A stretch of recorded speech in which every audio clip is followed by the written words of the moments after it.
हमारे धर्म में भी बेटियां निकलती थी युद्ध के लिए, वीरांगनाएं निकलती थी युद्ध के लिए और किस तरह ध्वस्त करके आती थी, इतिहास गवाह है उनका। अगर कोई हिंदू लड़की मुसलमान लड़की से शादी करती है तो कुछ महीनों बाद आपको सूटकेस में मिलेगी। और जितने भी हिंदू भाई हैं वो सब उस लड़की को देवी की नजर में देखते हैं, 9 साल की बच्ची के रूप में वो देवी को देखते हैं और वो 9 साल की लड़की को अपनी बेगम के रूप में। यही फर्क है उनमें और हम में। नवरात्रि का पर्व चल रहा है, ऐसे में हमारे धर्म में गरबा का महोत्सव मनाया जाता है, जगह जगह गरबा का महोत्सव होता है। ऐसे में कुछ विधर्मी चिंटू पिंटू विनय विवेक नाम बदल कर गरबा में जाते हैं और बहन बेटियों के साथ अभद्रता करते हैं। आज हमारे साथ खास बातचीत के लिए खुशबू पांडे जी हमारे साथ जुड़ी हुई हैं। खुशबू जी, जब इनको ना तो हमारे देवी देवताओं से मतलब है, यहाँ तक कि प्रसाद खाना भी हराम है, तो जब ऐसी स्थिति में ये गरबा में क्यों पार्टिसिपेट करना चाहते हैं, क्यों ये विषय बना रहे हैं? इसे अगर हम इसे लफ्ज़ जिहाद से जोड़ें तो ये गलत नहीं होगा, क्योंकि कहीं ना कहीं ये अभी भी हमारे देश में बहुत ट्रेंडिंग में चला हुआ है।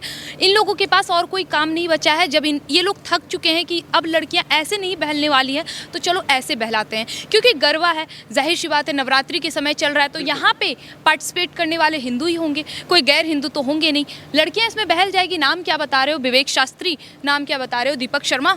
और वो पता चलता है तो कोई अब्दुल्ला, कोई जावेद, कोई और तो और बहुत सारे तो अभी ऐसे भी हैं कि नाम बदलने की तो ट्रेंडिंग ठीक है, लेकिन जो हमारे देवी देवताओं पे मजाक उड़ाते हैं, जो हमारी सीता माँ पे अभद्र टिप्पणियाँ करते हैं, वो भी मुनव्वर फारूकी की बात हो रही है, वो भी जाके गरबा खेलते हैं। तो ये कहीं ना कहीं हमारे देश की लड़कियों को, हिंदू लड़कियों को बरगलाने की एक कोशिश है। और ज़रूरत क्या है इनकी? तो यही है इनकी मानसिकता। इनको हमारे धर्म से मतलब नहीं है, लेकिन हमारे धर्म को बर्बाद कैसे करें, ध्वस्त कैसे करें, इससे उनको पहले भी मतलब रहा था और अभी भी मतलब है।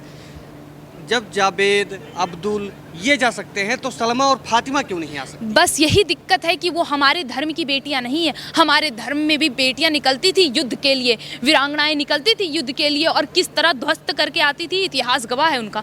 लेकिन ये उनमें नहीं है। उनको पता है वो अपनी सलमा या अपनी किसी आयशा को नहीं भेजेंगे, वो नहीं भेज सकते। लड़के ही आएंगे क्योंकि उनको लफ्ज़ याद करना है। लड़कियाँ क्या करेंगी? अब लड़कियाँ आएंगी तो जाहिर सी बात है, हमारे कोई हिंदू धर्म के लड़के को अगर पसंद आ गई तो फिर वो उनको मनाएगा, शादी कर लेगा, तो भाई उनका धर्म तो खतरे में हो जाएगा ना। तो जाहिर सी बात है, हम उनके धर्म की बेटी अगर हमारे धर्म के लड़के से शादी कर ले तो फिर उनका धर्म खतरे में आ जाएगा। आप देखते भी हैं कई बार तो धमकियां भी मिलती हैं। अगर कोई मुसलमान लड़की हिंदू लड़के से शादी करती है, बाकायदा आपके सामने रिजल्ट रहता है। अगर कोई हिंदू लड़की मुसलमान लड़की से शादी करती है तो कुछ महीनों बाद आपको सूटकेस में मिलेगी। लेकिन यदि कोई हिंदू लड़की कोई मुसलमान लड़की हिंदू से शादी करती है तो उसको माथे पे सजा के रखा जाता है। हमारे देश में अभी भी बहुत सी ऐसी नेत्री हैं मौजूद जिनके लिए हम ये चीज़ कह सकते हैं। इसलिए उस जगह पे फातिमा या सलमा नहीं आ सकती हैं। नहीं, अपने घर की महिलाओं को तो काले टंट में ढक दिया, उनको कोई देखे ना। ज़बरदस्ती जो बुर्का नहीं पहन रही उनको बुर्का पहनाया जा रहा है। लेकिन हिंदू लड़कियों के साथ ये गरबा खेलेंगे, जबकि इनके में म्यूजिक हराम है, गाना गाना हराम है, एक्टिंग करना हराम है, हर वो चीज़ हराम है जो कि हम लोग करते हैं। लेकिन गरबे में आना, वैसे तो इनके धर्म में 4 दीवारी भी हराम है, तो फिर ये मस्जिद के लिए क्यों लड़ रहे हैं? सवाल तो ये भी उठता है कि जब आपके इस्लाम में 4 दीवारी हराम है तो फिर आप मस्जिद के लिए क्यों लड़ रहे हैं, क्यों छाती पीट रहे हैं? दिक्कत इनको पता है क्या है, इतिहास भी गवाह है। और अभी भी देख लीजिए, इनका एक ही कार्य है, हमारे धर्म को नुकसान पहुँचाना, और वो उसी कार्य में लगे हुए हैं कि किस तरह इस धर्म को क्षति पहुँचाएं। उनके धर्म की बेटियाँ, देखिए माफ़ करिएगा बोलना नहीं चाहिए, पर हमें भी पता है और सबको पता है कि आपके धर्म में, उनके धर्म में लड़कियों को क्या इज्जत दी जाती है और बाकायदा हमारे धर्म में क्या इज्जत दी जाती है। 9 दिन के नवरात्रे में हूँ मैं, और 9 दिन ही नहीं बल्कि हमारे धर्म में हर वक्त एक पिता, एक भाई और जितने भी हिंदू भाई हैं वो सब उस लड़की को देवी की नज़र में देखते हैं। 9 साल की बच्ची के रूप में वो देवी को देखते हैं और वो 9 साल की लड़की को अपनी बेगम के रूप में। यही फ़र्क है उनमें और हम में। बिल्कुल, बहुत बड़ा सवाल आपने किया कि हम 9 साल की बच्ची में दुर्गा माँ को देखते हैं, शक्ति का रूप देखते हैं और वो बेगम देखते हैं। बिल्कुल सही बात है।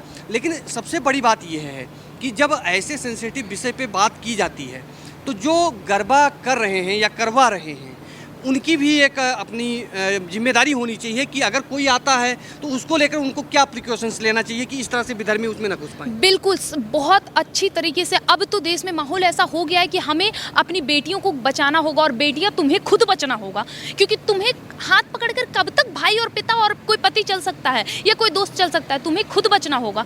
ये हमारे देश की लड़कियों पर निर्भर है। और रही बात, अगर हमारे देश में ऐसे कोई सांस्कृतिक कार्यक्रम होते हैं, हमारे देवी देवताओं से रिलेटेड कोई बात होती है, तो उनका पूरे अच्छे से ध्यान रखना चाहिए कि कोई गैर हिंदू वहाँ प्रवेश नहीं करेगा और कोई गैर हिंदू हमारी बहन बेटियों को हाथ नहीं लगा सकता है। बस इस बात की जानकारी अच्छे से लें कि वो आपका हिंदू भाई है या नहीं। अगर नहीं है तो उसका पूरा जांच करें कि किस मकसद से आया और उसे उसके अंजाम तक जरूर पहुँचाएं। जी बहुत बहुत धन्यवाद और मिलते हैं एक नए विषय के साथ। ये थी हमारे साथ खुशबू पांडे जी, जो अपनी बेबाक आवाज़ के लिए जानी जाती हैं, बिंदास आवाज़, अगर सही शब्दों में कहें तो हिंदुत्व की शेरनी है इस समय, जो दहाड़ती है खुलेआम मंच से। और फिर एक नए टॉपिक के साथ हम खुशबू जी से जुड़ेंगे, तब तक के लिए जय हिंद।